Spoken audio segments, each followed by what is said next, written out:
الحمد لله رب العالمين وصلى الله على سيدنا محمد وعلى آله وأصحابه أجمعين.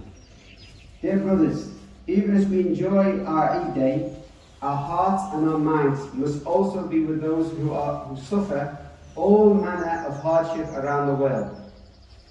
And we know what is happening in Palestine. We know that the attacks that are taking place in Masjid al-Aqsa and in Gaza. So this suffering is man-made, not natural. In the midst of our Eid celebrations, let us not forget how differently Eid is being celebrated right now in Gaza and in Iraq, in Syria, in Yemen, with the Rohingya Muslims in Myanmar, and the Uyghurs in China, Kashmir, and other places of conflict around the world. As the Prophet ﷺ has told us in many ahadith, and in particular this one that's sourced in Al-Bukhari and Muslim, that we are as one organ as Muslims. And النعمان بن بشير قال رسول الله صلى الله عليه وسلم مثل المؤمن في توادهم وتراحمهم وتعاطفهم مثل الجسد إذا اشتكى منه عضو تداعى له سائر الجسد بإسهار والحمى. So the Prophet ﷺ is telling us the parable of the believer in their afflictions, mercy and compassion for each other is like a body. When any of the body, of the limbs aches, the whole body reacts with sleeplessness and fever. It is not good enough for us to sit around in front of the TV screens complaining and criticizing without lifting a finger to improve the situation. Some of us think that we are helpless, that the problems out there are too big and too complicated. So we sit there and we blame others and we complain, but we do nothing. We have no excuse. We can help the wonderful humanitarian work of charities who fund projects around the world. Not far from our comfortable homes, there are many hungry and homeless people right here in Britain. We can help the food banks and soup kitchens. There are broken homes and lonely old people as well as misguided young people. We can invite non-Muslim neighbours into our homes. We can tell them about Islam and what a beautiful deen that we have. We should never ever fool ourselves thinking we can't change things. To despair and give up all hope is a grave sin. Life is a challenge. It is a test from Allah subhanahu wa ta'ala. And He tells us this in many ayats in the Quran. For example, in Surah Al-Baqarah, Allah subhanahu wa ta'ala tells us, أَمْ حَسِبْتُمْ أَن تَدْخُلُوا الْجَنَّةَ وَلَمَّا يَأْتِيكُمْ مَثَلُ الَّذِينَ خَلَوْا مِنْ قَبْلِكُمْ مَسَّتْهُمُ الْبَأْسَاءُ وَالضَّرَّاءُ وَزُلْزِلُوا حَتَّى يَقُولَ الرَّسُولُ وَالَّذِينَ آمَنُوا مَعَهُ مَتَى نَصْرُ اللَّهِ نَصْرُ اللَّهِ قَرِيبٌ. The interpretation of the meaning is, or do you think that you will enter paradise while such trials has not yet come to you as came to those before you? They were touched by poverty, hardship, shaken.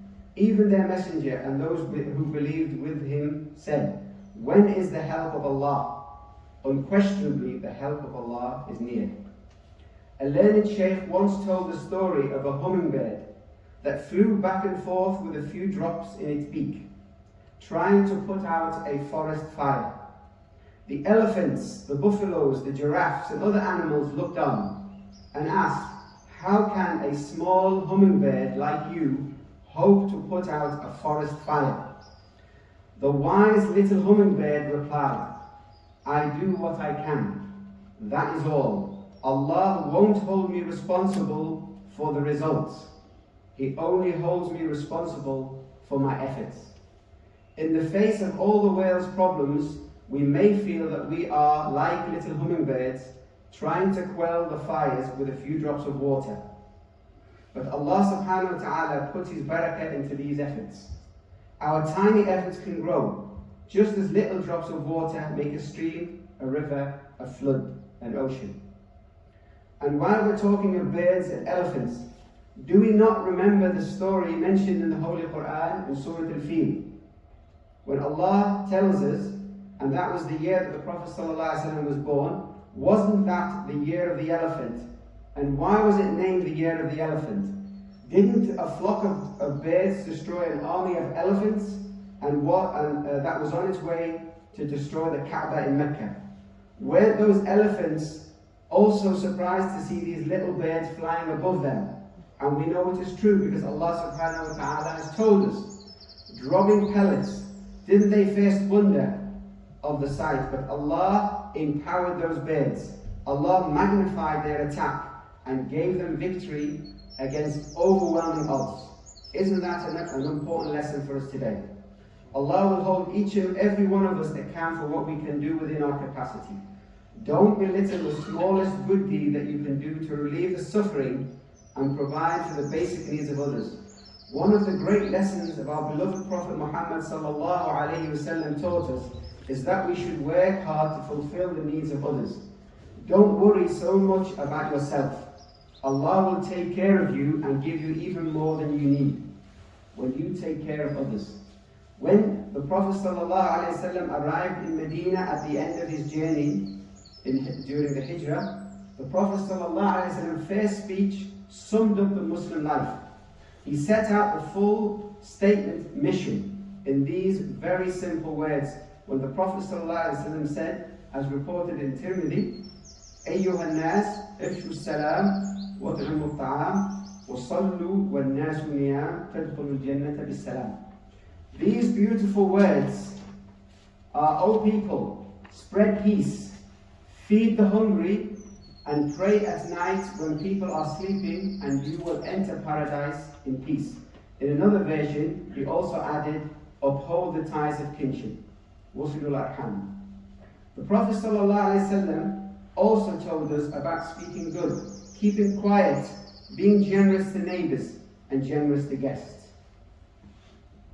The Prophet ﷺ continuously tells us about loving each other. When the Prophet ﷺ said, as reported in Muslim, لا تدخلون الجنة حتى تؤمنوا ولا تؤمنوا حتى تحابوا أولا أدلكم على شيء إذا فعلتموه تحاببتم أفشوا السلام. So the Prophet ﷺ tells us, you will not enter paradise until you have Iman, and you will not have Iman until you love each other. Shall I show you understanding that if you did, you would love each other? Spread peace amongst each other.